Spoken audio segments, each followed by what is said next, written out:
Integrating yourself into the ball python breeding community as a new breeder is overwhelming.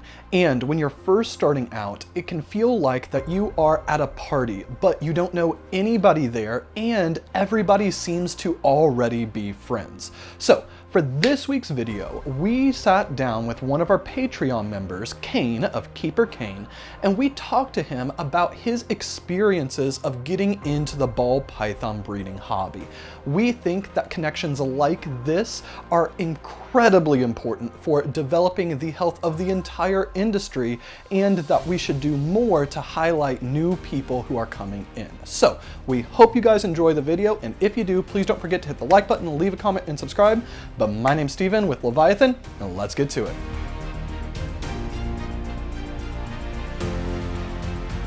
All right, so we have Kane here from Keeper Kane, who is a member of our Patreon, and they are down visiting all of the snakes and seeing all the stuff that we have here, and we're gonna be going out for dinner. But as part of the rewards for our Patreon, we want to kind of like highlight and showcase some of the people that are doing absolutely amazing things. So I'm gonna be interviewing Kane. You ready for this? I know I haven't given you any preparation at all. I'm good, let's go. All right, so very first question that I have for you is, when did you get into breeding ball pythons and why did you get in?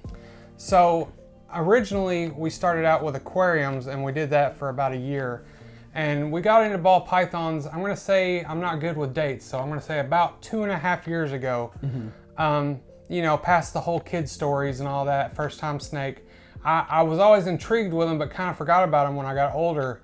And we got a pair of crested geckos, and then I got on Morph Market and seen the snakes. And then after that, you know what Morph Market does to people. Oh yeah, down the rabbit hole, getting addicted, everything like that. So when you were very first getting all of your initial snakes, so like you've decided you wanted to be a breeder, what genes were you drawn to and why? So, and you know how it goes, you switch up. Like most people, I was drawn to like the pretty snakes. I was really intrigued with the pieds, the lavenders, the spiders, just anything that was like, whoa, you know. Yeah. And then since then, my pairings and preferences have definitely changed up quite a bit. Okay, I think that's a great transition into it. How have they changed since then? I guess, you know, you don't know what you like until you know what you like. Yeah. You think you know what you like, and then once you spend a few years really combing through and learning the different genes and what they do with each other, then you start to build your preferences. Like for instance, when I first got in, I didn't even like clown. I've heard a lot of people say that, but now I love clown. Yeah. And I think it was just attributed to seeing what all the combos can do. And how you can work it. I completely agree with you. I think that it's really common for people to get into the ball python breeding world, and you are drawn to the stuff that's really bright and flashy and, as you said, beautiful, like the pieds, like the bananas, like the bells. But while those animals are stunning, they kind of are a little limiting when it comes to like progressing multiple different combinations of other genes into a project. So I think that a lot of times breeders tend to move away from them at a certain point, but we still love them. I mean, we breed pieds and we breed bananas, we breed bells because they're beautiful snakes. So definitely. I mean, that's like you said, that's what starts the passion. That's what lights the flame, and it will for a lot of other people too. I'm gonna be making some pieds and bells, but it definitely won't be my main focus. So you said that you got a clown grew on you, and that it was specifically seeing all of these different combinations with clown.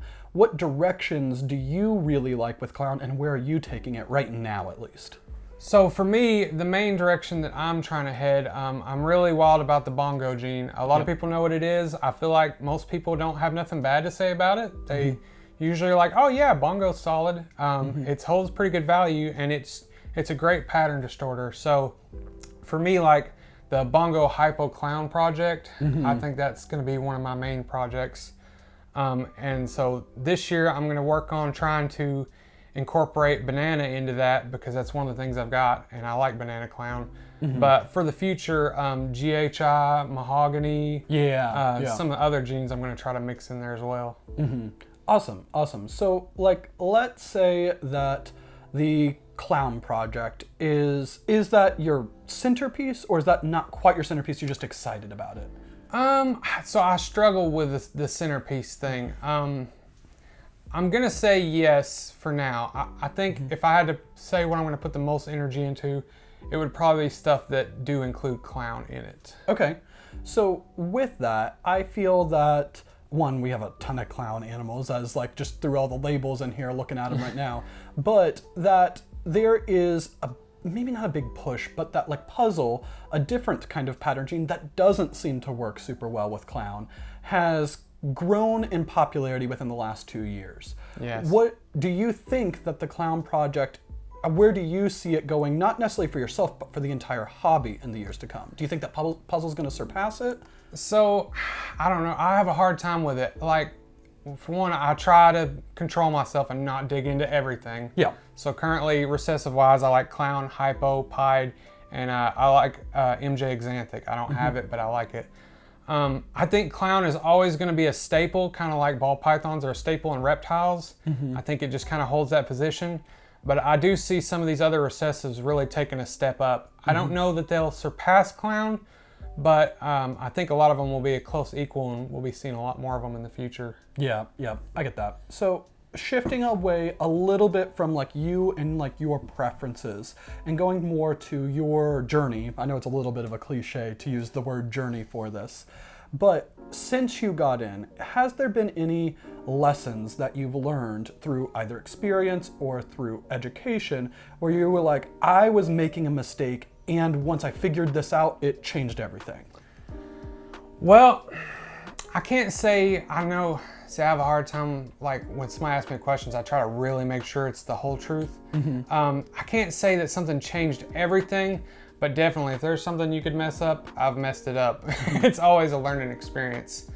I guess if I had to think of something that isn't common, like, you know, quarantining or hydration and different things most people know, one thing that kind of caught me off guard is my incubator was on an external wall, and where the room that it's in doesn't have good heat and air, and that I think being on that external wall really made a bad difference on my first year hatching. I see. Because it was drawing the cold off of it. So that's one thing I learned that I just happened to hear somebody say in a podcast, and I was like, you know what, mine's on that, and I switched it over.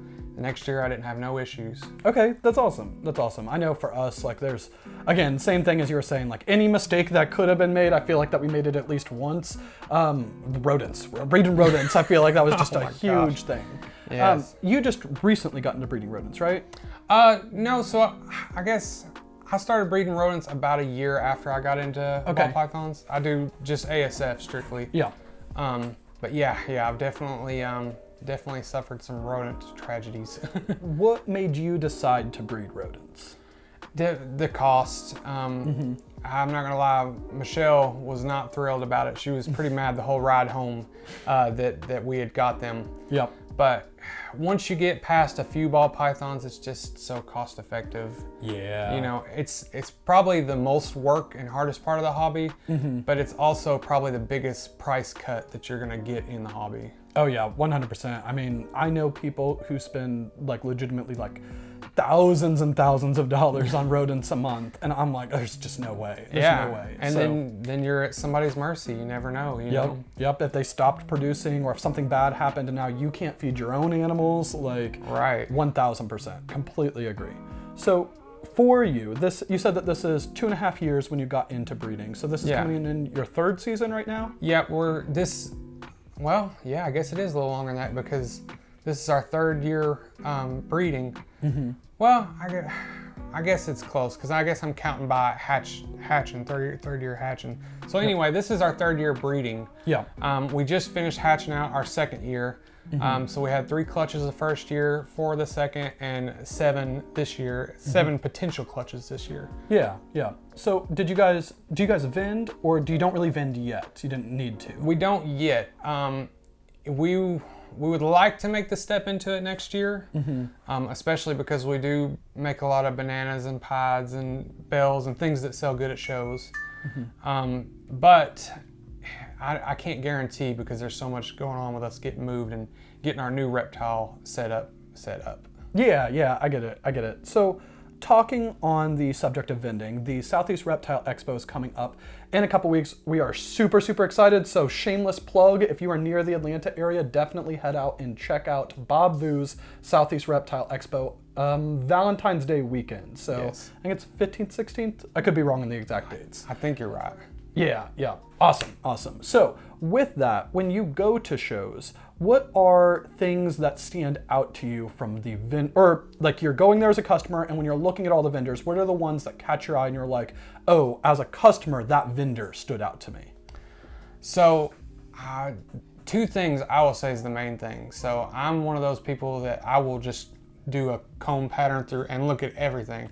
But the ones that catch me the most are, one, obviously being professionally set up, being clean, looking professional. But the second one is just being friendly, honestly. I couldn't tell you, not saying like I love the hobby, and most people you get to know them, they're great people.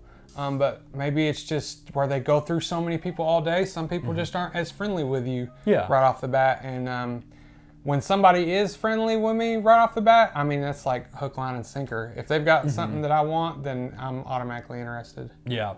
No, I agree. I think that kind of like personable, welcoming customer service kind of attitude goes so far when it comes to the reptile hobby. Because again, there are some people who are a little curmudgeonly in the reptile hobby and are not super great when it comes to dealing with customers. Yeah, but I mean, it's like working at the DMV. Some people at the DMV aren't as friendly, but they deal with people all day. If you're dealing with a lot of customers coming through all day, it can be easy to brush somebody off. So I understand. Yep. There was, it was like a Repticon or something like that. It wasn't like a big show, but we were going around and looking at animals, and I think it was Courtney had asked for somebody's like business card, or if they had a business card, and they pointed to a sign with like their business name on it, and they said, "Take a picture." Like, I'm like, okay, like that's fine, but like if somebody's asking you for a business card, they're obviously interested in your business. So I don't know, being a little bit more conscious of how you sound, I think, is a big thing when it comes to vending itself. Yeah. So I mean, interaction can be odd, so I understand it, but I've had some similar experiences as well. All right, so next question I have, which is away from the vending topic, but more back to you specifically as a breeding business. So it is said all the time, and I don't think that it's necessarily wrong, that it's really hard to be successful breeding ball pythons. What is, in terms of success, I mean like having a profitable business that can sustain yourself. What is your thoughts on it? And how do you intend to be successful, or what is success for you? So I don't know if I've mentioned it in this video, but we are interested in doing a lot of things. So we're more into keeping a lot of different style of pets, but ball pythons is definitely my favorite. But people always say they have a hard time selling their snakes and the market's dead and this and that. I sold every snake I had the first year, and every snake I had the second, or almost every snake I've had this second year. I've got 2 left, and they're just basic stuff. And I know some people say, well, you've not got many clutches. Well, still, they're selling for me. And to me, I think it's all about the grind. You know, how many messages are you willing to reply to? How many people are you willing to keep talking to, even if you think they're not interested in actually buying? How friendly will you be? And that's what does it for me. I mean, I think you can sell anything if you're, you know, friendly and professional and responsive. Yep. I completely agree. So yours is like, I'm willing to put in all of the work no matter what, even if somebody may not actually buy from me. You're willing to grind it out, and that's how you're trying to get it done. I mean, don't get me wrong. Sometimes behind the scene, I'm rolling my eyes and like, but I'm never that way to the person. Maybe to my friend, I might vent, but that's it. As far as complete business success, I think I have the same opinion as most people. I think it's hard for the majority of people to do it full time, but so is anything that's pretty good, you know. I mean, you can apply that to any sport or any passion, but I definitely think it's possible. I think it's gonna be a grind, it's gonna be hard work, and you better love it. But I think if you don't want to be at that level, that's fine. I think for a lot of people, it could just be a great hobby that makes you money. I mean, most people spend money on their hobbies. So 100%. I spend so much money on cameras, as we were talking about earlier. Like, 1000%. I completely agree on that. Like, so when you see new people getting into the hobby right now, so within the last couple months or anything like that, do you find that there are any mistakes that you are noticing that they are doing, not as an individual person, but like across the board? It seems like newer people are making these kinds of mistakes. I would say it's probably the same ball that keeps rolling. I think that the things we all went through, buying every pretty animal you see, not considering the sexes, thinking this pretty snake with this pretty snake is going to make something awesome, and it may not make anything that's similar. Just a lot of the basic care. I wouldn't say anything majorly different. Just the stuff you have to grind through to learn. Yep. How do you feel right now with the current market on prices being all over the board, on amazing animals being super, super cheap, and some animals being super, super expensive that, at least in my opinion, sometimes I'm like, I don't think that price makes sense given what else is available on the market. Right. Do you notice that, and how does it impact you when you are pricing your own animals? So I will say, Morph Market's a godsend, because that's how I try to figure out what's worth what. But I think the industry is finding itself a little bit. With the crazy up and down we had from COVID and everything. I don't think that it's just going to drop to nothing, but I think a lot of these prices are finding their range. I think we're still going to have high end, but I think some of those high ends are going to be coming down. Yep. So not necessarily getting into any specific project, because I don't want to talk bad on anybody's project. And I think that it's across the board. It's not just one project. But I agree with you. I think that there are types of animals that previously, like 3 to 5 years ago, easily would be going for $10,000, $15,000, $20,000. And there are animals that are produced now that are essentially the same thing, but maybe different genes, and they still have those prices, but with genetic testing, they're not the only way to do it. So I think visual hets are some of the most undervalued, underrated combos of genes right now because of shed testing. There's some wild stuff that you can get. I think there's always going to be a high end. I don't know to what extent. I don't know if we're gonna have $100,000 snakes in the future. But I think there's always a high end. I mean, that's just the way industry works. You could use anything as an example. You could use TVs. Look at how much a 32-inch used to cost. Well, all TVs ain't free now. You've just got higher quality ones that cost money. Anything you can apply that to. So I think there's still going to be snakes in the thousands. I just don't know if there'll be, the 50 to 100,000 range, but maybe. So last question that I have for this video, because I don't know exactly how long it is, but usually our videos are 10 to 20 minutes and all that stuff. Right. So last question I have is, for people who are getting in right now, or maybe in the future, and they're watching this video, what one piece of advice would you have for them that you think is going to help them out the most? So for ball pythons, my piece of advice would be, don't jump in too fast. You're not gonna know what you wanna do or what you like or what would be a good idea right off the bat. Spend some time, search Morph Market day and night and get fussed at for looking at it too much. Learn the genes and build your taste, your personality, your repertoire, whatever you wanna call it, and figure out what you think will work, because in 3 years, I think 3 years is a pretty good span that you'll have a good grasp on it. So buy a few snakes, buy a few adults, hatch a few clutches out, get your dice rolling, get a little experience, but don't dive in all the way until you get a good feel for it. Yep, completely agree. I mean, everybody does it. Everybody goes morph drunk and they buy everything, but inevitably what will happen is once you learn more about the hobby, you'll be like, oh man, I shouldn't have bought that animal, shouldn't have bought that animal. And then if you bought too many animals like that, it can be like, I messed this all up and I'm just gonna get out. Yeah. So I completely agree with you. So if somebody's trying to find you, how can they find you? Social media platforms, Morph Market, business name, all of those different things. And thank you so much for joining us. Hey, thanks for having us. So it's Keeper Kane on everything. Keeper Kane on YouTube, Instagram, Facebook. If you still do Facebook, we're on there, and TikTok. But it's no space in between Keeper Kane. Awesome. All right, again, thank you guys so much for watching. And last little plug, if you're going to be in Atlanta, Georgia, Valentine's Day weekend, head out to Bob Vu's Southeast Reptile Expo. But other than that, we will see you back here next Wednesday on the Leviathan YouTube channel.